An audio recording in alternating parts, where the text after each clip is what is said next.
As I say, we're hoping to hear from our correspondents Paula Sleer and Belle True, who are trying to get to their broadcast point at the moment to give us an update on the developments there in Tahrir Square. As you can see, thousands upon thousands of people are there, and parts of the Egyptian army have reportedly been put on high alert status as that military ultimatum for President Morsi to resolve the violent crisis has now passed. So this is now a crucial moment here in Egypt. Belle True joins us live from Tahrir Square. Belle, we're going to talk to you now. We can see those thousands of crowds, as I've just been describing a few minutes ago, gathering there in the capital, pushing for any possible solution to the crisis. Tell us, how is the situation developing now? Well, time's up. The 48-hour window that the military gave the president to fulfill the demands of the Egyptian people is over, and everyone here at the presidential palace knows that. Thousands of people have gathered across the nation for the fourth day of protests against the president, Mohamed Morsi, calling for his ouster.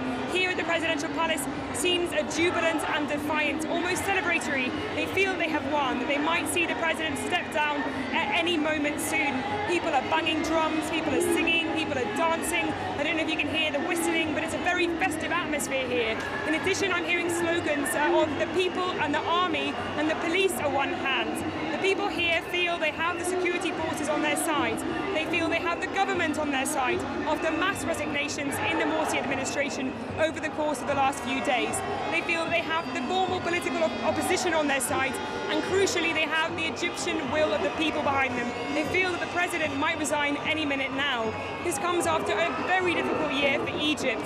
Talking to protesters over the course of the last few days, they tell me that the Egyptian economy is in free fall, and this is translating into chronic unemployment, in addition to fuel and water shortages, a bread crisis, human rights abuses. What protesters have told me is that nothing has changed since the January 25 revolution. They blame Morsi, and they also blame his Islamist group, the Muslim Brotherhood, who they want out. They say the Muslim Brotherhood has taken over power.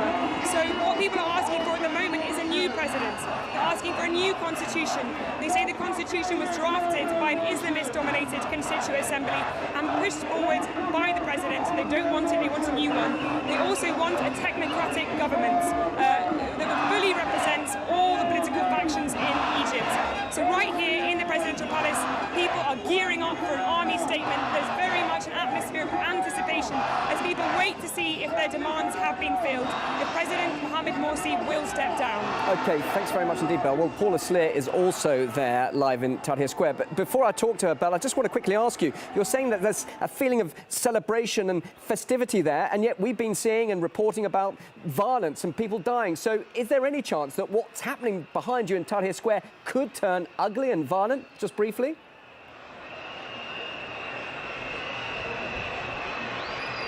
It looks as if she can't hear me there. Well, at the moment, it doesn't seem as if violence is on the cards. But what we do understand is that in the coming hour, the army is likely to issue a statement. It's taken over Egyptian state television, and what the army is going to say, if it's going to stay true to its roadmap, is that it is dissolving the parliament. It is instituting an interim council. People here talking about some kind of technocratic government. And at the same time, it's going to call for fresh presidential and parliamentary elections within the year. Now, an advisor to the Egyptian president, Morsi, has said that this amounts to a military coup, and it needs to be called by the right word. And certainly there are concerns here that a military coup is on the cards. Let me remind you that Egypt is a deeply divided country. You have pro and anti-Morsi supporters. You have people from across the political spectrum. There is talk of a possible civil war if indeed the army steps forward and conducts this military coup. The army is also backed by the United States. In the last years, since Morsi took up the reins of presidency, America trained, funded and assisted to the tune of $1.3 billion the Egyptian army, which is why questions here are being asked if indeed the Americans are going to be propping up a puppet military army. There is also some concerns that if the military takes over, you have your more moderate Islamists who are going to become more radical, and that's the irony of the situation. People behind calling for the Muslim Brotherhood's president Mohamed Morsi to step down, but ultimately you could see a more Islamist Egypt emerge.